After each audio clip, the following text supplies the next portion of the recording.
Hey everyone, this is Jimmy again. We're out here in Charlotte, North Carolina, where we're about to do sand a refinish eventually. But right now we are here changing out some wood in the kitchen that's rotted out.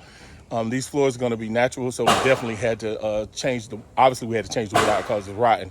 But then we do have dark areas where there's water damage that's not going to sand out.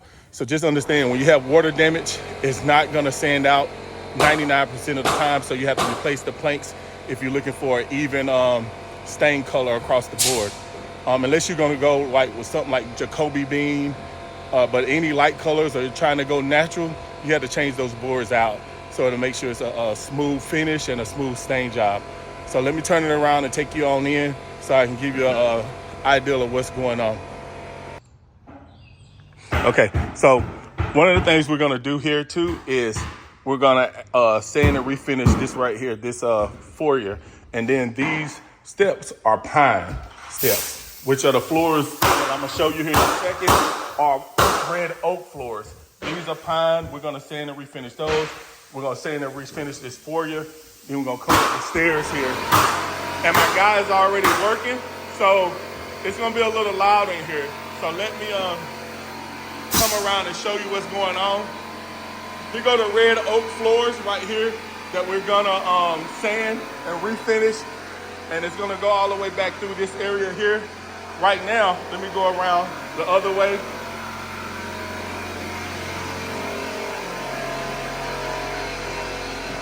Right now we're replacing all this wood because you can see where the water went down there, the water damage here.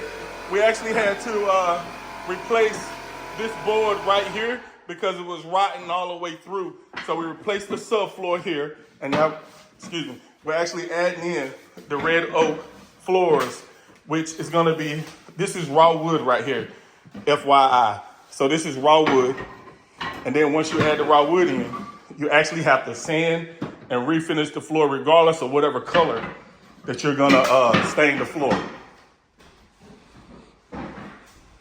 Show you right here. They opt not to do flush mount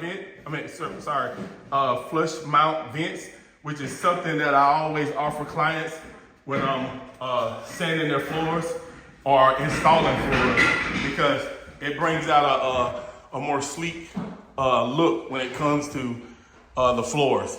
This client chose not to do it.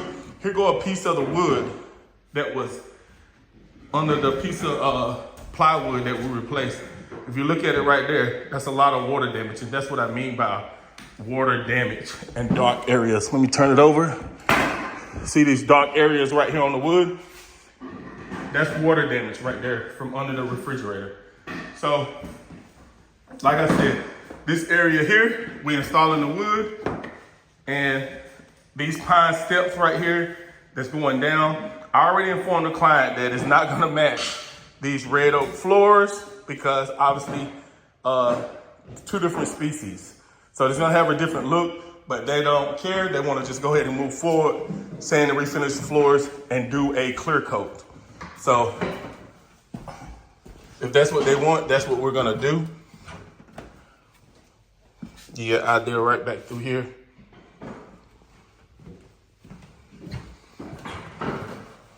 So, also too, I want to tell y'all something. Just give you a little FYI for anybody that want to remodel or paint or change baseboards.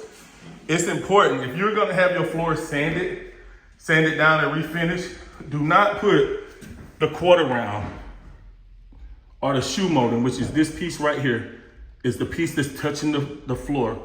Let me back up. You can see the line right through here. This right here is the shoe molding. So this house did not have any shoe molding in it when I came originally. So do not put the shoe molding in, because once we get in here and start sanding these floors, we're gonna have to rip that shoe molding out. Now let me make sure I'm clear.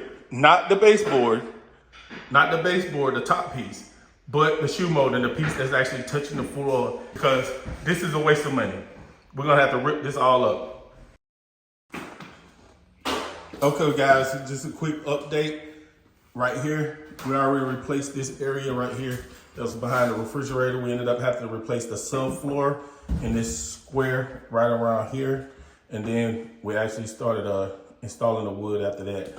So you look, this area was rotted out, water damage, water damage, water damage all through here, all through the back of there. So we already replaced all this. You can see that's raw wood, red oak, unfinished raw wood. And now we're over here working on this right here, this area right here. So we're gonna replace 1, 2, 3, 4, or maybe you can't really see it, but all those boards right there in that area, because you can see it's lifted up and there's gaps in between them. So those gaps are too big to take filler. So we have to close the gap on them and replace them. And plus they probably rotting up under there. You see all that dark stuff up under there. So we'll be back with some more results.